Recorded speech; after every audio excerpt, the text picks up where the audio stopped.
It's time now for a look at the latest in local news. In the news, the Georgia Association of Broadcasters celebrated 90 years as an association and held an award ceremony Tuesday night in Savannah at the DeSoto Hotel. World famous Butch and Bob Show recognized by the state for its 25th anniversary. Presented with one of the GAB Spirit Awards, given for years of community service and excellence in broadcasting. First District Congressman Buddy Carter on hand to make the presentation Tuesday night, and here were his comments. What I didn't tell you is that, when you're in Jesup and you're listening to the radio show, there's no telling who's going to be on there. I mean, they have all kind of different guests. And I think that's the ambience, if you will, the flavor that it brings is that hometown flavor. And I can't think of anyone who deserves more recognition than Butch and Bob. Listen, the world famous Butch and Bob Show in Jesup, Georgia, and Wayne County is a staple. Everybody looks forward to it. Everybody wants to hear them. And they always look forward to who they're going to have as guests, and they always have great guests. It is always good to see hard work rewarded. And they have given hard work for many years. And I am just delighted to be able to recognize them at this point and to present them with this award that is well-earned, well-deserved. Butch, Bob, thank y'all so much for everything you've done for our community, for our district, and for our state. And once again, those comments of Congressman Buddy Carter last night presenting us with that award. Once again, a lot of photos on our Facebook page, so there's more information there. But a nice honor bestowed upon the world famous Butch and Bob Show. Just won a silver award handed out Tuesday at the GAB's 90th anniversary road show. As I mentioned, Buddy Carter on hand to make the presentation. It's been a while since we had a chance to talk to the congressman since Joe Biden's dropped out of the race and Kamala Harris has stepped in about the assassination attempt on former President Donald Trump. Here's our conversation last night with First District Congressman Buddy Carter on all those topics. Carter, so much has gone on since we've seen you. Yeah. Joe Biden's out of the race, Kamala Harris. Your thoughts on that, first of all? It's kind of something we haven't seen since '68, the president stepping out of the Democratic nomination. Well, and certainly you have to think that this is the least democratic process we've ever seen. I mean, the party of democracy, and here they are disenfranchising over 14.4 million voters who voted for Joe Biden to be president. And, that's just, as you say, unheard of. And certainly those people have been disenfranchised. They didn't vote for Kamala Harris. Now the Democratic bosses are going to choose who their candidate is, and that just flies in the face of anything that's fair.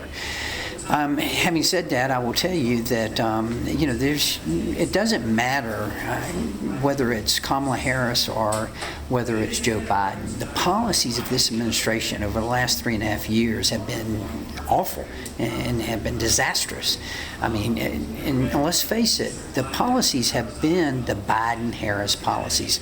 Don't forget, she was the border czar.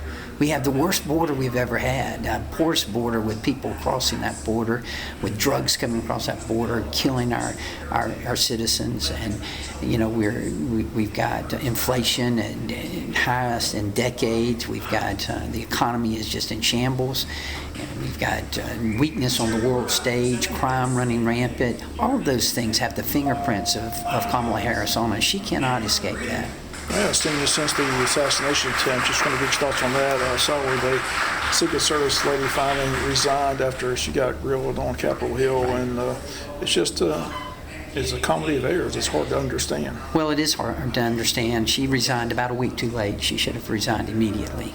And this is something that all of us should be concerned with, whether you're a Republican, Democrat, or an independent. The failure of the Secret Service in this instance is unacceptable. And we are not going to let it go with just her resigning. We continue to have investigations through the Oversight and Investigations Committee, through Homeland Security. The Speaker is also appointing a select committee with subpoena power to look into this, and we're going to get to the bottom of it. Well, argue she should have been fired by Biden. No question about it, but I don't know that he's ever fired anyone.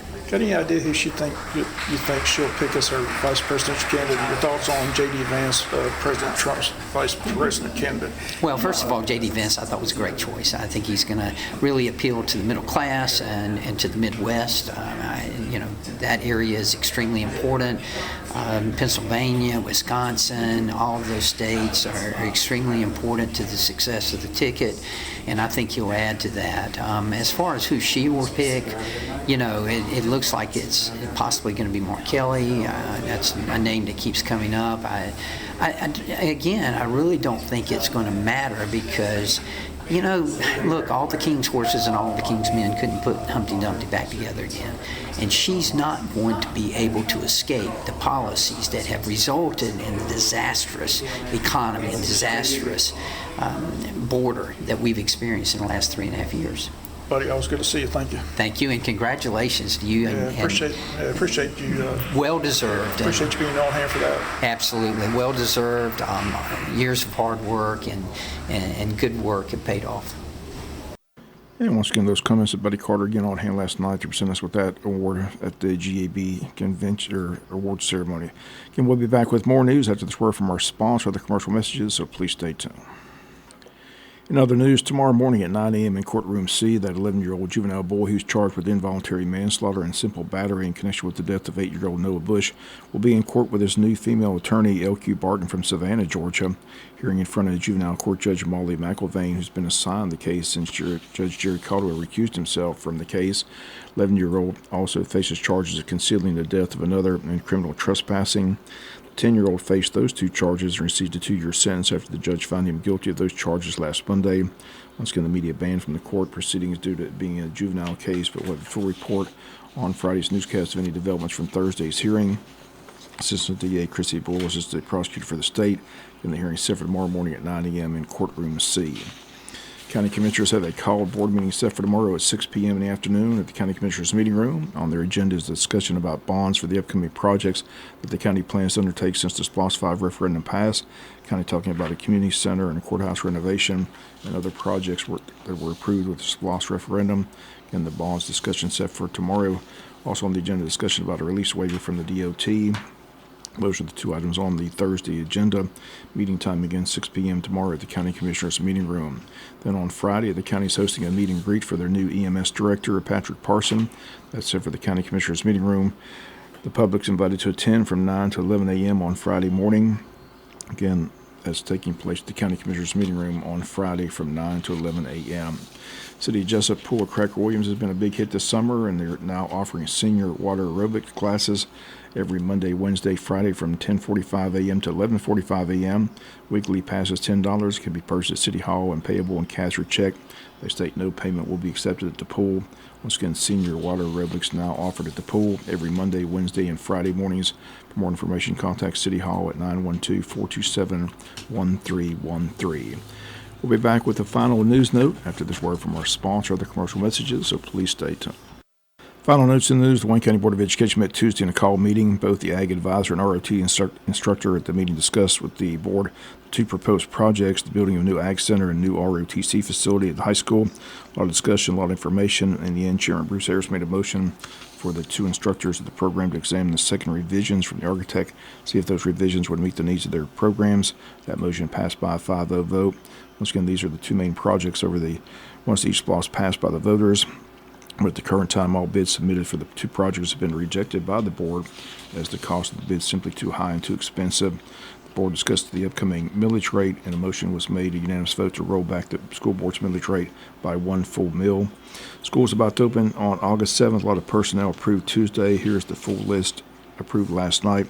Certified recommendations: Peyton Catino, Arthur Williams Middle School; Amity DePetro, Jesup Elementary School; Michael DePetro, Arthur Williams Middle School; Lisa Ford, Central Office, 49%; Amber Jones, Arthur Williams Middle School; Tiffany McKenzie, Martha Ross Smith Elementary; Kristen McReady, Scriven Elementary School; Carmen Wiggins, Arthur Williams Middle School; Ellen Wild, Arthur Williams Middle School; Tara Wright, Arthur Williams Middle School; and Stephanie Young, Martha Puckett Middle School.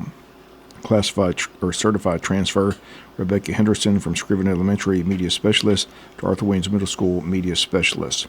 Classified recommendations: Stephanie Brinkley, James E. Bacon Elementary; Nehemiah Gallagher, Wayne County High School; Laureen Haskell, Transportation; Rebecca Laird, Martha Ross Smith Elementary School; Angel Lamphere, Transportation; Beth Mobley, Odom Elementary; Dalton Morgan, Transportation. Taylor Stanfield, Jesup Elementary.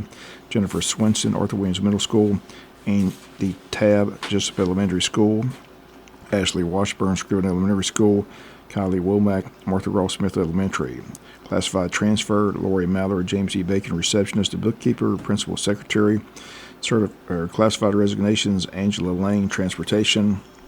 Tabitha Langley, James E. Bacon. Naja Reddish, James E. Bacon. Mark Robinson, Martha Ross Smith Elementary. And Stephanie Young, Martha Ross Smith Elementary. Final note of news, the Wayne County Chamber of Commerce would like to encourage high school juniors and seniors to apply for Youth Leadership Wayne. This is a developmental program that informs, motivates, and increases the awareness of students through interaction with community leaders. 12 juniors and seniors attending Wayne County High School, Wayne Christian Academy, or homeschool will be selected for the 9-month program. To learn more about the program, simply contact the Chamber of Commerce at 912-427-2028 or stop by the office at 1261 West Plum Street. Again, that's taking place by the Wayne County Chamber of Commerce. And that's going to do it for latest in local news. Sports comes your way in a few minutes. Bob Morgan, have a great day.